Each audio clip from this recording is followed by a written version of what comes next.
بسم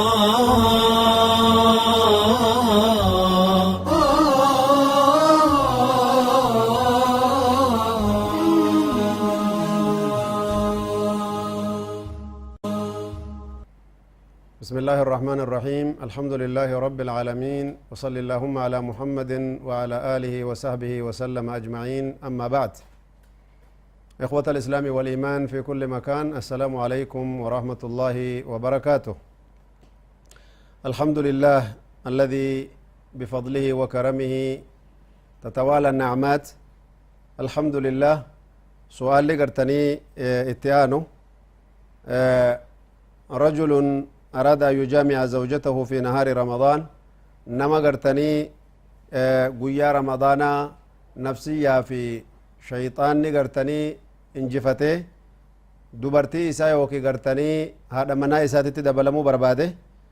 إيغسي قرتي أكا جيا لما صومو في كفاران قرتني درقما إساء تتاتو بيكي يعني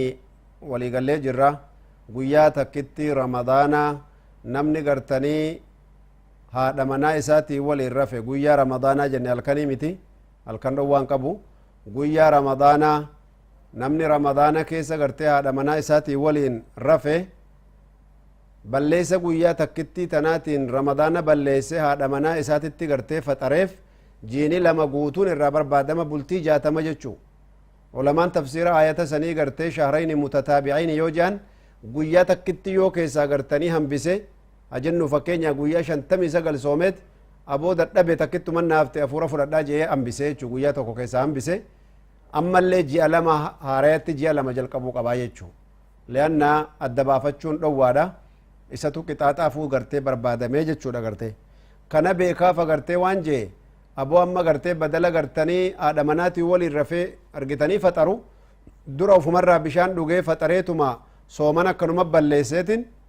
eegasiree annama faxare haadha manaa kiyya dabraaje yoo ka akkasin mala dhahatu taate shari'aan islaamaa gartee dilii lama qabdaa jettiin maaliif jennaan ihtiyaaluhu ala shari'a shari'aa irratti gartanii khiyaanaa dalage shari'aa irratti gartanii mala dhahachuuni waan shari'aan rabbii guddaa haraama goote keessa lakkawamaa jan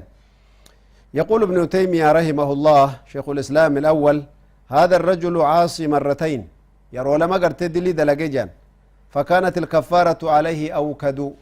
يعني كفاران النباسو قبو كتان الني كفلو قبو الرتي قرتني دچاتاتي جان مالف جنان يرو درا دلي نيته معسيادا معسيا كان قدو فيمو كرابرا قرتني درا فتري سوما چبسو نيته سوما چبسو فيس قفاتي غافتما كفارة دافل لي قرتي قفاتي قرتي دوبا الرابر بعد ما جان ولذلك نمني قرتني وانا كسيسا قدو ذريعة قرتني دوبا كراتي بربادتني ديني كيستي قرتني مال دواچوني شريعة ربي قدا كيستي قرتي هجي فوقتا داجچو كذلك نمني قرتني دوبا نياتا سهورة سا نياتي أفان كيست أمو قرتي بقيت له فتاة مثلا السواك سواكي نقرتني يروني سواكتو نياتا أفان كيست تفتسن باسي وصون بيكين سيسا لك امسي guyyaa jechuu sun osoon si waakkatin turee fajiriin itti bahe guyyuma si waakkate afaan haftuu biddeenaa gartanii hambaa biddeenaa arge ka akkanaa san gartanii yoo liqimse akkam tahaa jedhan ani baada suhur baada alfajir uni gartanii waan jedhan yoo fajiriin agartanii eega fajiriin bahe booda agartee akkas godhe taate ka beekaa godhe taate jechuu soomni isaa gartanii badee jiraa jedhan lianna nyaata afaan keessatti hafe deebisee liqimse sooma san qadaa baasuu qabaa jedhan وكذلك غرتني اما وان غرا كيستي غرتني دوبا اكا نياتاتي غدبرو ان شوفا غرتني ففردا كنافي يوكي اكفتني غرتي سلاتو فومله افاني تول في ديكاي دي بيلي كيم سودافي وما نياتا افان كيست تفيسن اكاسي غرتني دي بيسي لكيم سودان اتغافتما سومني سا غرتني اركابده جراجن قدا باسا يچون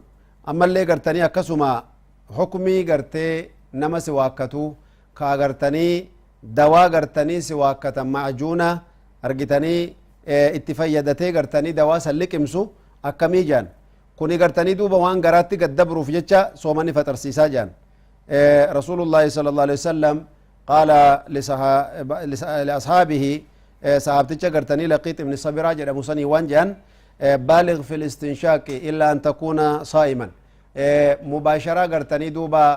yeroo wudua wuduattu caalaan agartee funyan kee keessa ol dabarsuudha yoo sooma qabaatte malee jedhaniin namni sooma qabu gartanii yoo wuduma waddaatu kanaa funyan keessa ol dabarse achiin dabritee garaa gabbuuti wanni akka gartanii dawaase waakaatis agartee yoo garaa gaddabre yaani ni faxarsiisaa jechuu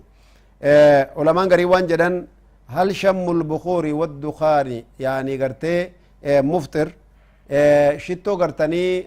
urgeeffachuufi akkasuma gartanii ammallee wanni aarri gartanii ammaan tana nama ni faxarsiisaa jaan ulamaan garii waan jedhan ni faxarsiisaa jaan maal jennaan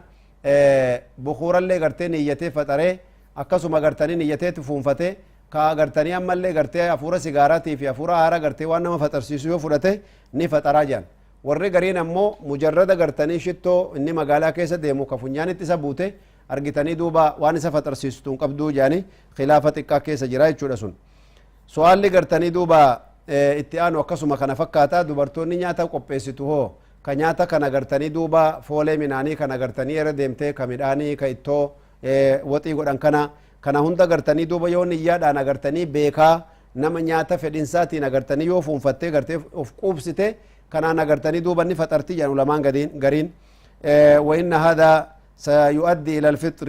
فطروت قرتني دوبا إسي قيسا جان لأنها تتقوى بذلك التين of ججبيسو جرتي جان أما إذا وصل بغير اختياره فلا شيء عليه yoo ammoo gartanii osoo siin beekin nyaatuma qopheessuuf shaagalaa jirtu afurri gartanii midhaanitii fi biddeenni tolchan kuniif wanni kun ittuma seene tuni rakkoon qabuu jedhan niyyaa dhumaana gartee gargar jira jechuudha amma duuba طيب su'aalli gartanii nama gartanii osoo gartee fajriin bahuu jiru akkasumatti azaanatti gartanii jalqabuu jiran nyaatarra jiru akkamiji in sami'a al-adhaana fi waqtihi wajaba alayhi al-imsaaku ulamaan gariin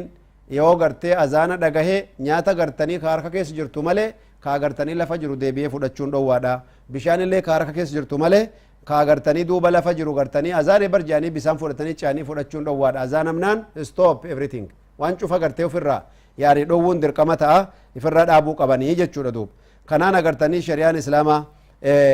haddii gartee nama cufaatu wasana gartanii nu qopheessite namni gartee harkaa qabu ammoo fudhachuun agartanii nyaachuun ni tahaa ka harkaa sanaaf hixatu nama gariitu gaafata duuba sheeka shorbaa isaanii guutee ta'a maankaadhaan fudhachuu jira azaanni natti azaanamuun oolu je'eetin saanii dhuma harkatti ol fudhadhee je ka agartee taqriiban daqiiqaa 30 dhuguu jechuu gana yaani shari'aan islaamaa diini rabbi irratti malan dhahatina jette gana natti azaanuun oolanii shari'aan illee gartee waan harkaa qabdan fixadhaa jette harkuma qabadheetin eeggadhaan hin taatu lafuma kaa'ii nagaa nyaadhu insha Allah yoo mala akkanaa naqatanii mala akkanaatiin deeman taat shorbaa gubbaa faasitti gara galchee ati waan liqimsaa takka lamaa yaaddaa miillis luqqa'uu faatu mala kuni gartee rakkoo adda addaa ofirratti uumuudha rabbitti mala dhahuun agartanii rabbiin mala nama dhawa argitee yuqaadicuuna allaha wahuwa qaadicuhum rabbitti mala dhahatanii rabbiin ganuu barbaannaan rabbi isaanitti dalagee jee ajaa'ibatti godhe jee rabbi subhaanahu wa ta'aalaa malatti dhahachuun hin barbaachisu ammoo nafsiyyaa tana insha Allah inuma sabbaran yoo rabbi jee nama gartee amma irribaa utaaleefa argitanii daqiiqaan xiqqoon haftee ennaa waa liqimsaa jiru faatu argitanii waa isa mudatti obsii rabbumarra sabbari insha Allah obboleessa akhiraa obboletteetilleen kanaaf agartee shari'aan islaamaa waa hedduudha gartanii duuba barumsa gartanii nuugooti tana irratti gartee insha Allahu wanni hedduun gartee waaniif qabanii jedhantu barbaachisaa je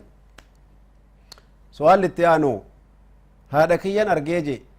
isii nyaachuu jirtu azaanan dhageenye jedhe isiin kanaafuu gartanii duuba haga siin agartanii nyaattee fixattu in dubbisu je'eetin haadha kiyya garaa laafee garaa baadheefi ifirraa itti dhiise maali diliinan qabuu je rabbi subhaanahu wa ta'aalaa وتعاونوا على البر والتقوى ننجي خير رتي والغرغارا داجي هذا كان كي غرا لافتي في هانيات لك يا قفتو جچوتو ار ويمو صومني سي الرابده صوم كان غنا ملي قدا بافتي ارلي غرتني نياچون سي دوادا اوف قبو قبدا صومني كان كيلن جيرو يعني ركو لما تتدو فيچو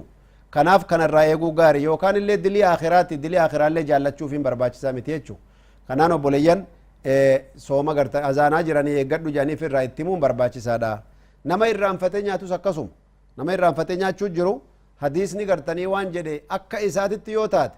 rizqi rabbi si nyaachise abshir irrifatinii jedhaan لكن يرو يادتف تكي نمني سي أرجع الراس دو قبل أتيس يرو يادت رفتي الرادي بو قبل لكن هنك إيران فتي نيات سنيف صومني كي يبدأ تقرتك قلبين شبني ربي تو سنياتي سيسي وباسجد هذا مواتي كوبا قبض خل تكي نمني سي برتا يسي أرجو جرو سيادة تشيسون دركما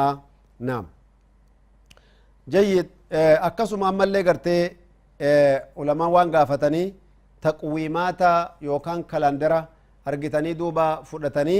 كالاندرا قريم مساجد الرق ودمو جرا يرون فطورا أغانا دقيقة أغانا دقيقة أغاني وان رمضان قوية صدوما درا باسني سيكنن مطلعا كان ورد أغانا ركاك أبو جرا ورقياس أنتولشو جرا جيشو أغرتي أكادون اتباتو في التسينتو وفدرا وربيكو دندو جرا ورمال اللي قرتني وفدرا قرتني مبيكني لكن أغرتي والنسان قد أمال قياسا قدن جيشو الرتي قياسا قدن وانا كسي قدن كناف علماء الإسلام وانجا الشيخ عبد العزيز بن باز رحمه الله معلوم أن من كان داخل المدن التي فيها الأنوار الكهربائية فلا يستطيع أن يتبين حقيقة الفجر ولكن عليه يحتاط بالأمل والأذان والاستماع إلى الأذان والتقويمات أيضا كلاندان اللي وفيقون أذان اللي قرتني في دقيفتشون أكما اللي قرتني برباتي سادا كلاندرا قفانا قرتني ديموني هنتهو جانا قرتي دوبا خناجة قرتي كلاندرا كان اللي يو قرتي بكا مؤتمنا بكا أمانا أبو باسا كاغرتني أما اللي ورّي قرتي وان كان باسو أمانة علمية أمانة قرتي شرعية ديني كان قرتي بيكنتاتي الرتر كتشون ومان قبو جاني جران علماء إسلاما جتشو مال جناني حقيقة دع ما يريبك إلى ما لا يريبك وان شكي دا في وسواسة ستنا قديسي وان حقيقة أركا قبض رتي سبتي جتشاجرا رسول الله صلى الله عليه وسلم حديثك ستي فمن اتقى الشبهات فقد استبرأ لدينه وعرضه namni gartanii duuba waan isa wal fakkaate dhiise waan haqiiqaa qabdu jala deeme diinii isaatii fi gartanii naamusa isaallee qulqulleeffatee jira jechuu jira fi biriwaayati imaamu ahmad wa muslim wa kadhalika عند علماء الفتوى واللجنة الدائمة كذلك أما اللي سؤال التئان لين إذا رأيت شخصا يأكل ناسيا وهو صائم فهل علي واجب أن أذكره أم أتركه يعني نما قرتي الرانفتين يتشجروا يوم برجرات yaadachiisuun irra jira moo dhiisuun irra jira je akkuma sila dubbanne dabarsine sun ta'aawun alal birri wattaqwaan barbaachisaadha khayrii irratti gartanii wal yaadachiisuun dirqama waan ta'uuf rasulullah sallallahu alaihi wasallam yuallimuna man ra'a minkum munkaran falyughayyirhu biyadihi fa in lam yastati' fa bilisani fa hadha min al munkar بالنسبة لك أما بالنسبة لصاحبه الذي يأكل فهو ناس معذور أما أنت بالنسبة لك منكر فلا بد أن تزيل المنكر أتقرتني يولالتو nama gartanii munkara hojjetaa jiru irraa oofuu qabdaa dhowwuu qabdaa amma namicha gartee nyaachuu jiru inni gartanii uzrii qabaa homaa takka diliin isarra hin jirtu jechuu atillee munkara gartee waan agartee rabbi jecha gartee dhowwii dhabamsiisi munkara sanachirraa deemsisii jechaa jira kanaafuu gartanii rasulullah sallam yaquul innama ana basharun أنسى كما تنسونا فإذا نسيت فذكروني رسول الله صلى الله عليه وسلم أن اللين بني آدمي يو أن الران فردنا يا دتشيسا يتشجرا خنافو بليان كينا ولي يا دتشيسو فالقرقارون أمر دينيتي وجزاكم الله خيرا والسلام عليكم ورحمة الله وبركاته